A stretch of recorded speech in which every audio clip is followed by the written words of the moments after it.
Hey, what is up guys? Welcome back to the channel. Today we're going to be working in something that I was really waiting for. I'm really excited about the disc brake conversion. This thing looks amazing. Let me show you guys.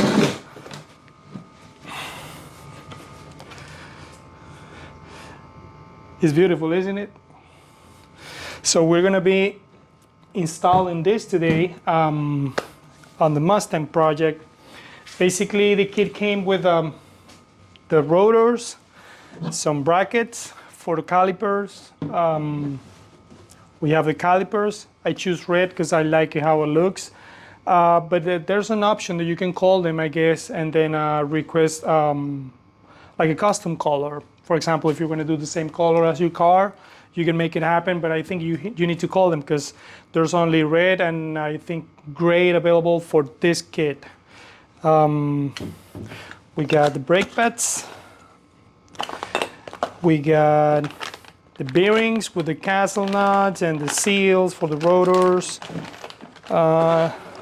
We have the flex lines.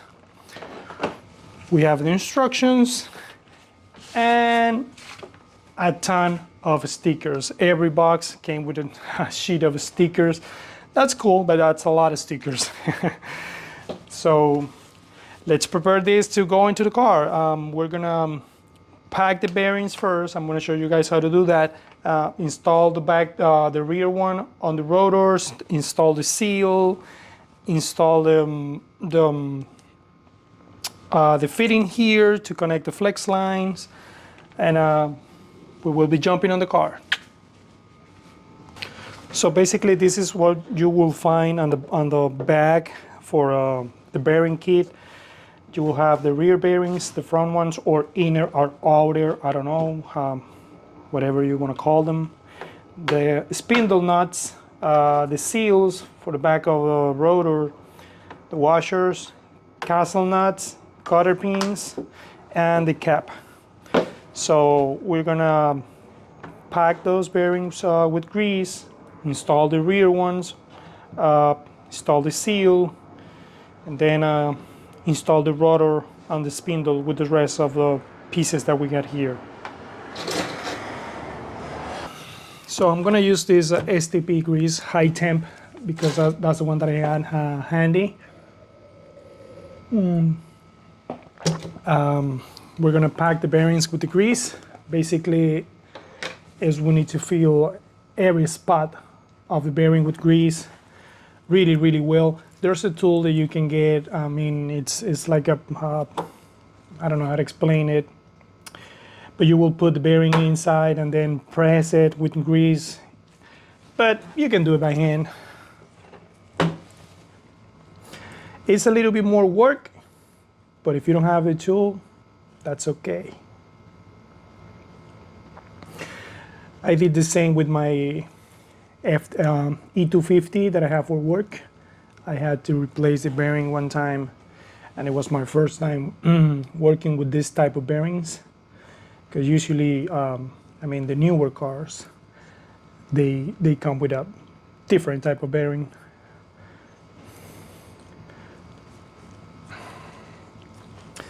So this you will find it more like in a truck or something with yeah, like a truck to work with heavier stuff. Also you will find them on trailers. This is the type of bearing that you will find on a trailer.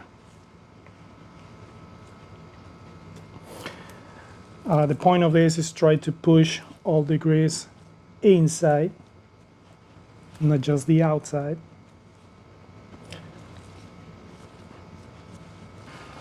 Okay, let's install the bearings in the back. Sorry, I don't have the bench yet, but I will in the future. That way we don't have to use the truck.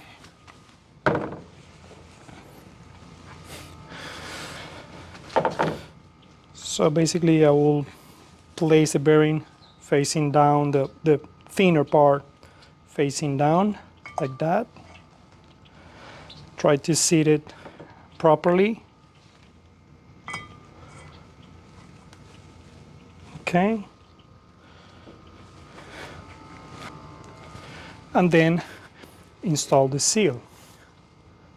With a rubber mallet, we will hit it in the back until it's totally flush with this lip here. Try to put it as center as possible or as level as possible. And then with the mallet, oops.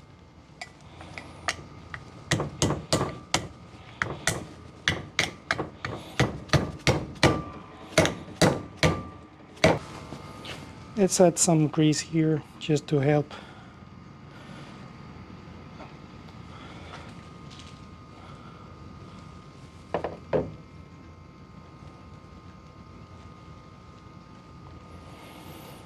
So now we're going to place the bearing there, then hit it with the mallet.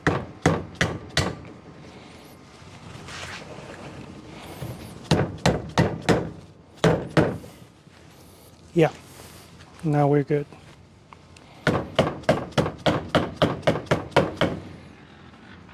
Okay, we got the first one in place.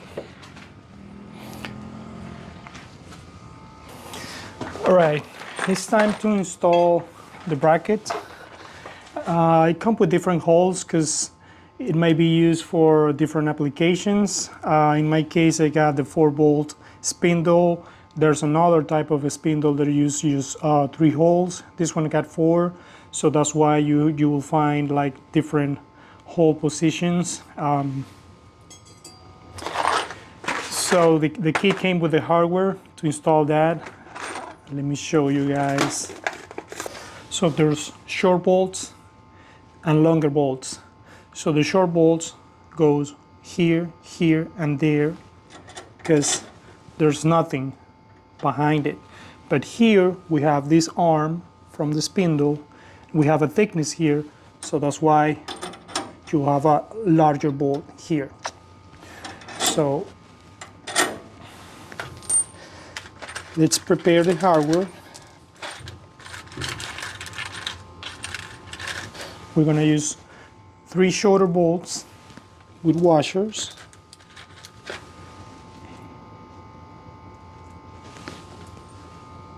And 1 larger bolt.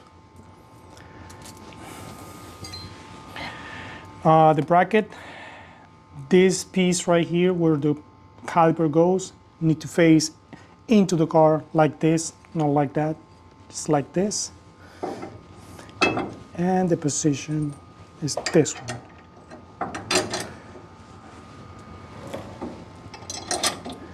Okay, remember the larger bolt here next to the arm, and this one here.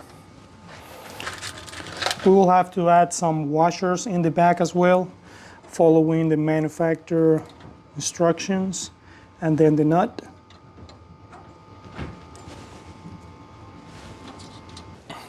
Okay, now that we have this in place, we're going to torque down the bolts to 30 foot-pounds, following the manufacturer specifications. Okay.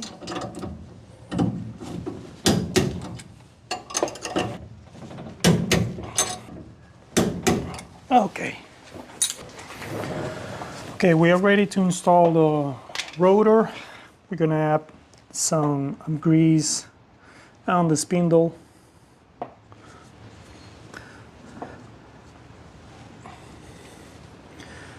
To help with the corrosion and obviously with lubrication of the bearings. We will slide the rotor in. All right, now that we have the rotor in place, I don't know if you guys noticed, but there's an arrow pointing the direction of this rotor. So in this case, it's pointing the front of the car. That means that this is from the driver's side. So the other one obviously is going to be opposite. But if in your case your kit comes with a rotor without holes, that doesn't matter. So you can use any of those for whatever side you like. But in this case, you got to be in the right position to work properly. So We're gonna install the front bearing. Okay, it's in place. Now the washer and the nut.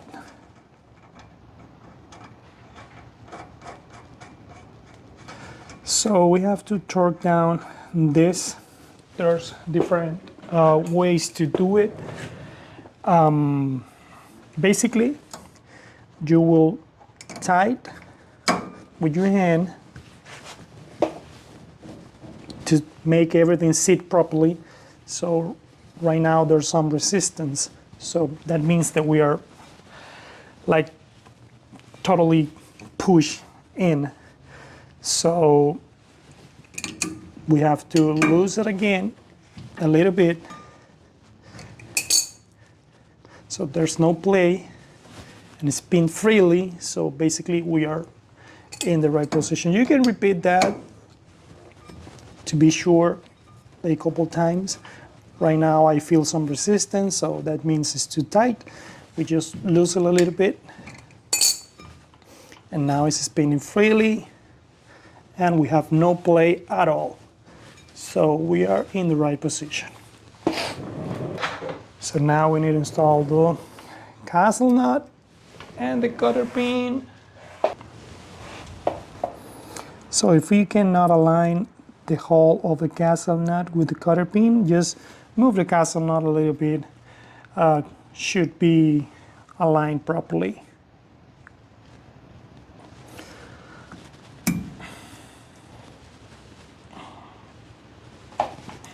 Okay.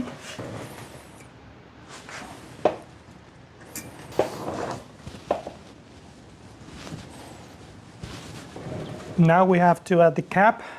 Some people like it to do this. I like it, so I'm gonna add some grease at the inside to prevent any corrosion and help, you know, when this start working, the temperature of the grease is gonna start going up and probably be more smoother, so maybe it'll be some movement inside, so it doesn't hurt anything just to have a little bit of grease inside here.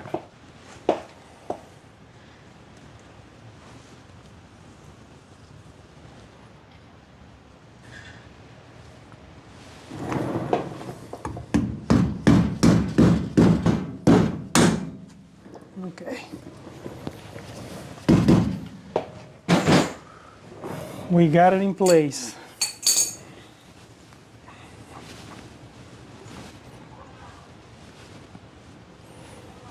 No play, we're good. So now we're going to install the caliper. Basically, those holes aligned with those two here. And again, with a bolt, you will secure them in place. The manufacturer says that you use those washers as a shims, because this kit can be used for different cars, so probably that's why I come with this, because if you need to move it like out or in, you will be able to do it with the shims. The instruction says to start with 3 shims on each side and then measure the gaps between the rotor and the caliper on both sides, and then when you have it closer, if you need to make any adjustment, you can just remove the shims or add more if you needed to. I already did the other side of the car and I only have to use 2, so we're gonna use 2 on this side too, because gotta be the same, right? So let's prepare this bowl with a washer like that. Bolt washer and the 2 shims. Okay, basically this is how it looks like. 2 shims, the bolt, and the head of the bolt with the washer. So let's install it.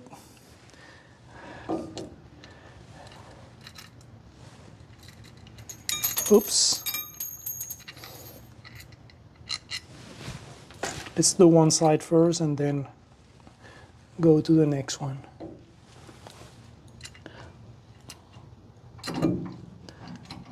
Okay.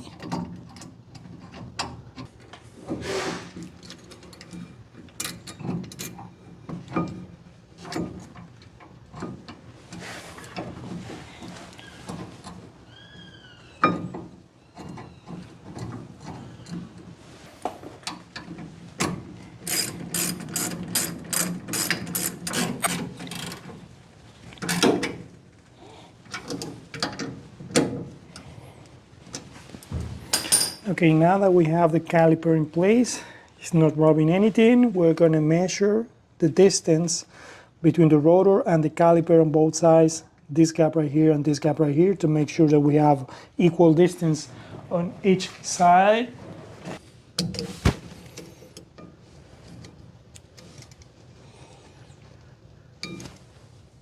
.059.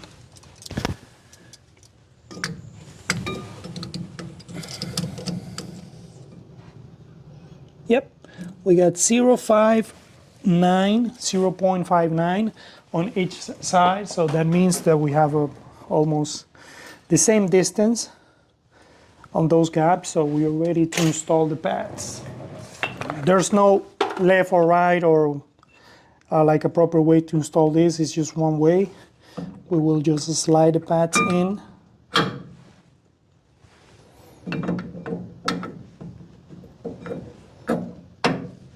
Okay, and then secure with the cotter pin.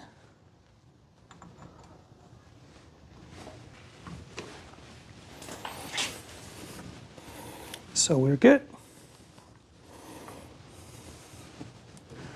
Oops, I forgot something. We need to remove all that because we have to, once we know that we have a proper distance, we have to remove everything and add some thread lock on the bolts. So I forgot that.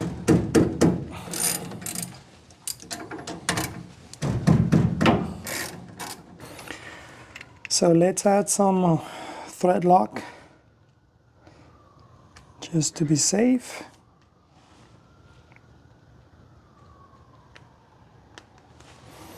Don't go crazy, just a little bit. And then redo the installation.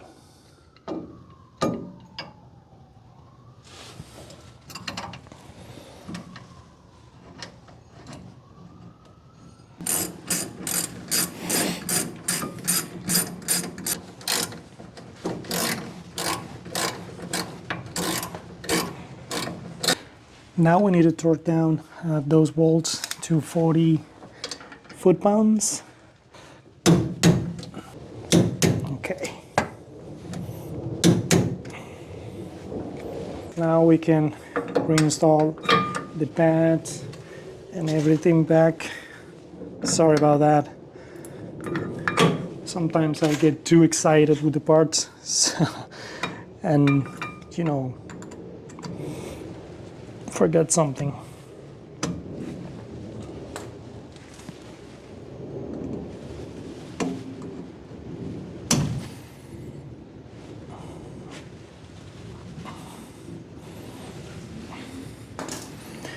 All right, we're good. Now we need to install the line. We need to remove this sticker right here.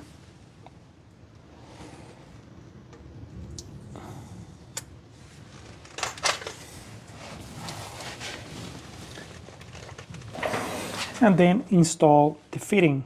So notice that one piece of the fitting is flat and the other one is like a cone.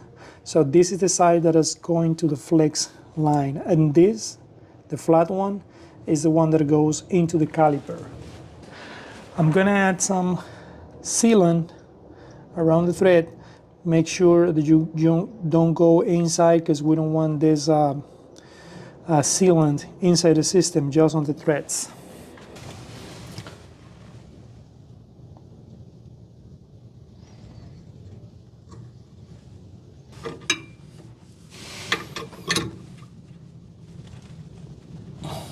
Okay.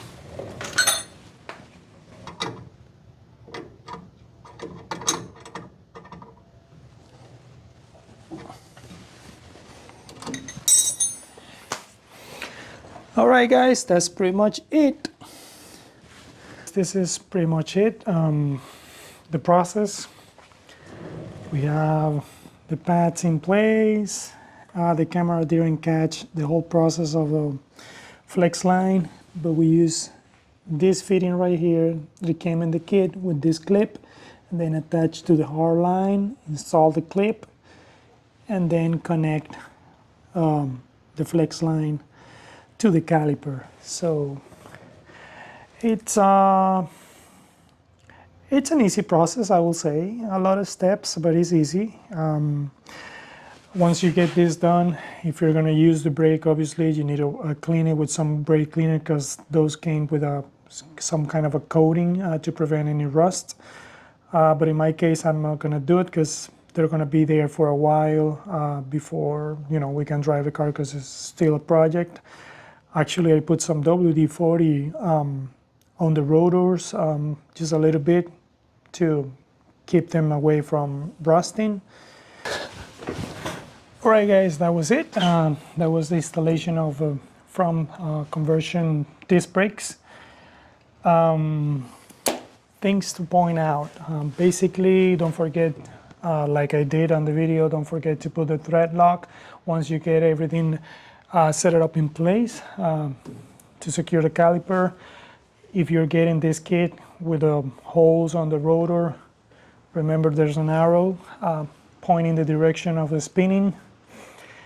If you don't have that, if it's just a plain rotor, that's not a problem. You can use, any rotor for whatever directions, whatever side of the car. But it was pretty much it. We're not gonna bleed the brakes or anything like that, because we don't have master cylinder yet, and we need to do the rear brakes too. But it's gonna be a long process, because we need to replace the rear end, the whole rear end, install hard lines. So it's gonna be a while before we do the whole process for bleeding and complete the brake system. But at least we have this done, so we're a little bit more closer to the end. Thank you so much for watching, and if you like the videos, just give it a thumbs up or subscribe or comment or whatever you like. You can follow us on Instagram too. I leave all the information on the description. So have a good day.